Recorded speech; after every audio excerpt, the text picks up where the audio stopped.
ಬೆಂಗಳೂರು ಕೆಆರ್ಪುರ ಸಂತೆ ವ್ಯಾಪಾರಿಗಳು ಹಾಗೂ ಅಖಿಲ ಕರ್ನಾಟಕ ರೈತರು ಮತ್ತು ವ್ಯಾಪಾರಿಗಳ ಒಕ್ಕೂಟದ ಸದಸ್ಯರು ಗೋಣಿ ಚೀಲ ಧರಿಸಿ ಮಹದೇವಪುರ ಜಿಬಿಎ ಕಚೇರಿ ಎದುರು ವಿನೂತನ ಪ್ರತಿಭಟನೆಯನ್ನು ನಡೆಸಿದ್ದಾರೆ. ಕೆಆರ್ಪುರ ಸಂತೆ ಮಾರ್ಕೆಟ್ನಿಂದ ಕಾಲ್ನಡಿಗೆಯಲ್ಲಿ ಆಗಮಿಸಿದಂತಹ ಪ್ರತಿಭಟನಾಕಾರರು ಸರ್ಕಾರದ ಆದೇಶದಂತೆ ಫುಟ್ಪಾತ್ ಒತ್ತುವರಿ ತೆರವು ಕಾರ್ಯಾಚರಣೆ ಪೂರ್ಣ ಪ್ರಮಾಣದಲ್ಲಿ ನಡೆದಿಲ್ಲ ಅಂತ ಆರೋಪಿಸಿದ್ದಾರೆ.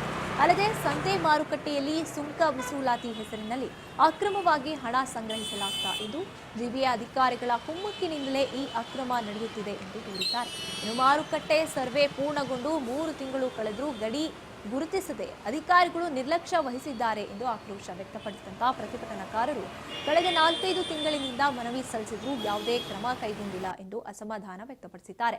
ಎಲೆ ಶ್ರೀನಿವಾಸ್ ನೇತೃತ್ವದಲ್ಲಿ ನಡೆದಂತಹ ಧರಣಿಯಲ್ಲಿ ಬೆಂಗಳೂರು ಪೂರ್ವ ನಗರ ಪಾಲಿಕೆಯ ಆಯುಕ್ತ ಡಿಎಸ್ ರಮೇಶ್ ಅವರು ಬಂದು ಸಮಸ್ಯೆಗೆ ಪರಿಹಾರ ನೀಡುವವರೆಗೂ ಸ್ಥಳ ತೊರೆಯೋದಿಲ್ಲ ಅಂತ ಪ್ರತಿಭಟನಾಕಾರರು ಪಟ್ಟು ಹಿಡಿದರು.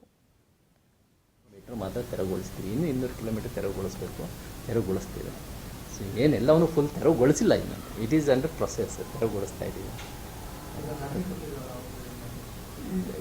ಅವ್ರ ಧರಣಿ ಏನು ಬಂದರು ಅವರು.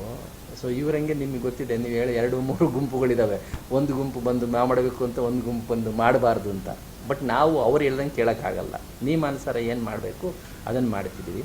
ಈಗಾಗಲೇ ಟೆಂಡರ್ ಕರೆದು ಅವರಿಗೆ ಕೊಟ್ಟಿದ್ದೇವೆ. ಇವ್ರು ಹೇಳೋದೇನು ಅಂತಂದರೆ, ಅಲ್ಲಿ ನೀವೇನು ರೇಟನ್ನು ಫಿಕ್ಸ್ ಮಾಡಿದ್ದೀರಿ ಆ ರೇಟ್ಗಿಂತ ಹೆಚ್ಚಿನದಾಗಿ ವಸೂಲು ಮಾಡ್ತಿದ್ದಾರೆ. ಅದಕ್ಕೆ ರೇಟ್ ಲಿಸ್ಟ್ ಹಾಕಬೇಕಲ್ಲಿ ಎಲ್ಲರಿಗೂ ಗೊತ್ತಾಗಂಗೆ. That will do it. ಹೇಳಿದ್ದೀವಿ, ಮಾಡಿದ್ದೀನಿ ಅಂತ ಹೇಳಿದ್ರು. But will confirm rate list ಎಲ್ಲರಿಗೂ ಗೊತ್ತಾಗಬೇಕು. ಸಾರ್ವಜನಿಕರಿಗೆ ಎಷ್ಟು ವಸೂಲು ಮಾಡೋದಕ್ಕೆ ಅವಕಾಶ ಇದೆ ಅನ್ನೋದು ಗೊತ್ತಾಗಬೇಕು. ಒಂದು ನೆಕ್ಸ್ಟು ಆ ಏರಿಯಾ ಎಷ್ಟು ಅಂತ ಡಿಮಾರ್ಕ್ ಮಾಡಿ, ಸರ್ವೆ ಮಾಡಿ ಅಂತ.